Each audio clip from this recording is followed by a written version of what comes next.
Cette conférence sur des insectes et des hommes, c'est le titre de l'animation d'Art et Planète. Ici, un petit diagramme circulaire qui rappelle, qui estime le nombre d'espèces animales qui sont connues dans le monde. Et vous voyez que tout ce qui est rouge ou orange, ce sont des insectes. Bon, donc je suis Pierre Zegati, je suis entomologiste à l'INRA et j'ai travaillé sur les insectes nuisibles aux cultures, mais aussi beaucoup sur la biodiversité des insectes et leur rôle dans les écosystèmes. Je crois que, comme tous les enfants, on est passionné par le vivant, le petit vivant qu'on ne connaît pas au départ, et puis on cherche à jouer avec, on cherche à les étudier, à les collectionner, et puis on finit par plonger dedans totalement et devenir entomologiste. Ce qui est terrible en France, en tout cas, c'est que les insectes, les bêtes et tout, c'est des trucs d'enfants, c'est des histoires d'enfants, et qu'au final, puis une fois qu'on est adulte, c'est les bagnoles, c'est l'argent, c'est le business, etc. C'est terrible, mais c'est comme ça. Donc en tout cas, les enfants qui se sentent supérieurs aux insectes parce qu'ils sont plus petits ont une affection particulière, et puis surtout aussi ils sont plus attentifs que nous et ils les repèrent facilement. Quand on fait des animations avec une classe dans un endroit naturel qu'on connaît bien, où on a nous-mêmes cherché des insectes, ils reviennent avec des insectes qu'on n'a jamais vus pendant des années et ils sont allés partout fouiner. Ils sont meilleurs chercheurs que nous. Je m'appelle François Lasserre, je travaille chez Nature et Découverte, je m'occupe du service pédagogique de Nature et Découverte et puis je suis investi dans le monde de la protection de la nature au travers notamment de l'Office pour les insectes et leur environnement où je suis bénévole au conseil d'administration. Et puis à mes heures gagnées, j'écris des bouquins sur la nature et l'environnement et les insectes. Alors ma passion des insectes, elle est venue assez tard. En fait, c'est pas tout à fait vrai. J'ai jamais eu peur des insectes, des bestioles. Et j'adorais ramener à la maison des bêtes dans la main et que mes sœurs partent en courant en hurlant, je me sentais du coup valorisé. Et après je me suis plutôt occupé des mammifères, des grands singes notamment et d'autres singes. Et puis je suis revenu aux insectes un peu plus tard. Je connaissais plutôt bien, j'avais côtoyé pas mal d'entomologistes, notamment parce que quand on est fan de nature, il y a forcément un moment où on arrive sur la thématique des insectes et on se rend compte que c'est tout un monde qu'on nous aurait caché et que c'est absolument passionnant. Et puis il n'y avait pas grand monde qui savait en parler, donc j'avais envie, moi, de faire le lien entre ce que savaient les scientifiques, ce que savent les scientifiques sur les insectes, et le grand public, qui les connaît très peu. Je suis Samuel Jolivet, le directeur de l'Office pour les insectes et leur environnement, l'OPI, qui est une association qui a été créée en 1969 pour s'occuper de développer le discours autour des insectes et leur protection. Les gens qui en sont à sa base avaient comme tâche de lutter contre les ravageurs des cultures ou les nuisibles. Et leur constat était qu'on ne parlait des insectes que sur ces modes-là. Et ils ont voulu créer une structure qui allait montrer à tous que les insectes ont un rôle primordial dans la biodiversité et qu'ils représentent une part énorme du monde animal. Il y a plus de 1400, j'ai le chiffre 1400, j'avais 1200 espèces qui sont consommées dans le monde. Ça, c'est des chenilles au Cameroun, ça, c'est des larves de charançon.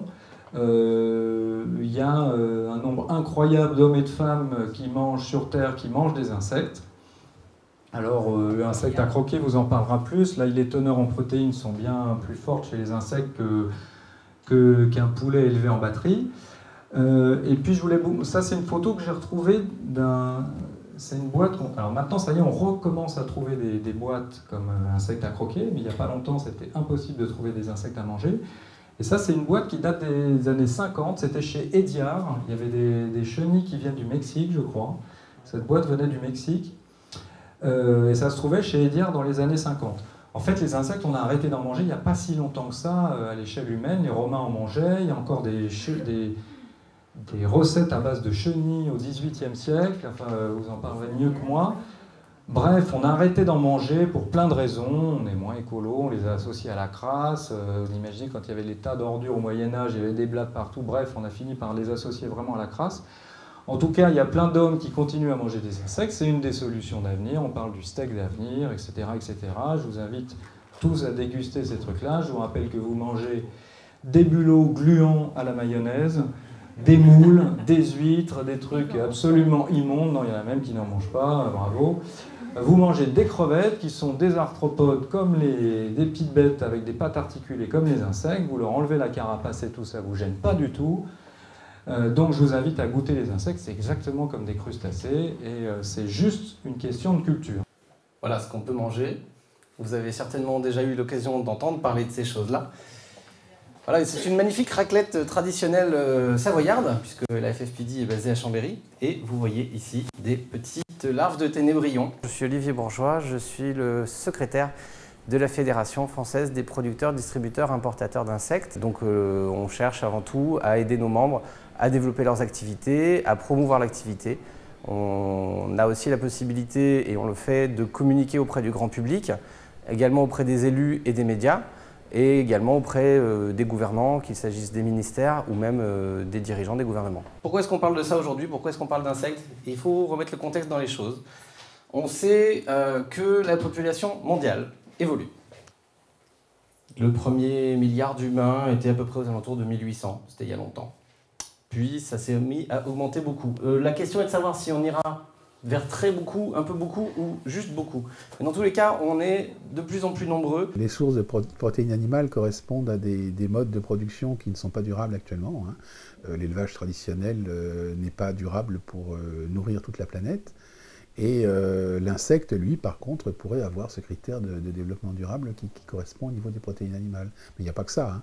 On peut aussi faire produire des protéines animales par des micro-organismes, par exemple.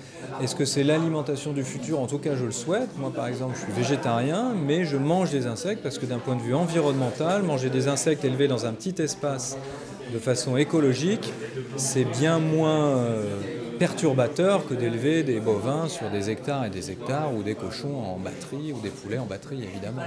On va faire des insectes? Oui, mais il y a beaucoup de problèmes. Il y a beaucoup de freins aujourd'hui à la production d'insectes comestibles dans le but de l'alimentation humaine. Je vous le fais très rapidement. On a une interdiction européenne sur les farines animales à destination de l'alimentation des animaux suite au problème de la vache folle. Normalement, c'est principalement pour les bœufs qu'il y a ce problème-là, mais ça a été étendu aux poissons, ça a été étendu à pas mal de choses. Le sujet a été abordé en Commission européenne l'été dernier, et pour l'instant, rien ne change. Ce qui veut dire que, légalement, il y a un problème si vous voulez nourrir des animaux avec des insectes et ensuite les faire manger aux humains. L'individu européen occidental s'est complètement détourné de cette source de nourriture. Pourquoi il y a un tel dégoût? Et on le voit, c'est même un dégoût des insectes. Quand on présente des insectes vivants, des phasmes, à des enfants, on voit qu'il y a une proportion non nulle de la population qui a une réaction de rejet total, d'une phobique. Mais bon, ça se soigne très bien. Je vais commencer par ici, par le musée des insectes. Je vous laisse la feuille entière, vous la faites passer pour la première dégustation. Voilà. Donc vous avez là tapenade mais poivrons avec un grillon déshydraté pour monsieur. Là vous avez un criquet. Un criquet, très bien. Donc criquet, sel minéraux, magnésium et cuivre raisin. Excellente. Elles sont vraiment super bonnes. Avec le criquet, j'ai goûté en tout cas, ça m'a plu. Goûte, mais goûte. C'est pas du tout effrayant. Et mademoiselle, elle va goûter guacamole. Je m'appelle Chambon Alexis, aujourd'hui membre actif de Art et Planète dans le 14e arrondissement. Nous sommes un réseau international où évidemment nous voulons promouvoir l'art d'élevage d'insectes propres et sains pour que dans tous les pays en sous-développement où la famine existe encore, que les gens puissent apprendre à élever correctement des insectes pour ne pas faire de mal à la biosphère, ne pas aller attaquer la nature.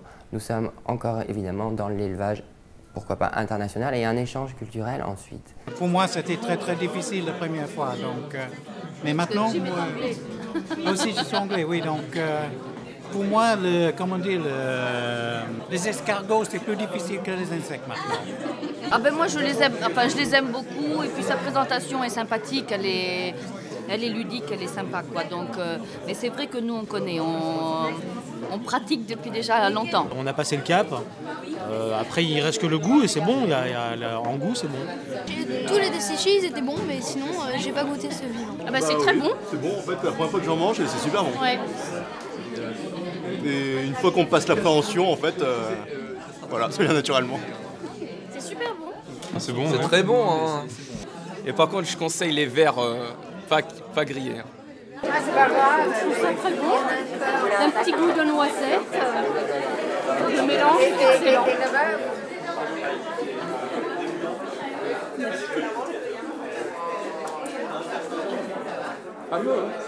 Il faudrait déjà faire comme ce que vous avez fait ce soir, des conférences et faire revenir les insectes dans les mentalités, donc faire beaucoup d'éducation aux insectes, de sensibilisation au monde des insectes.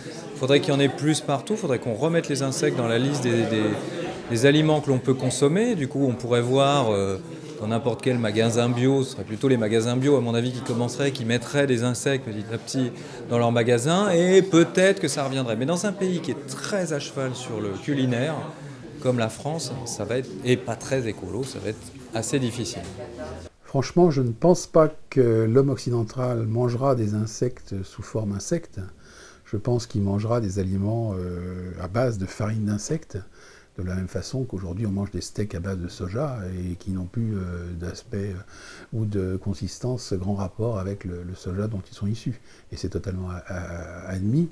Donc je pense que le jour où les grands de l'agroalimentaire prépareront des aliments bien structurés avec une base importante de farine d'insectes, ça sera relativement, avec une bonne campagne de publicité, ça devrait pouvoir passer.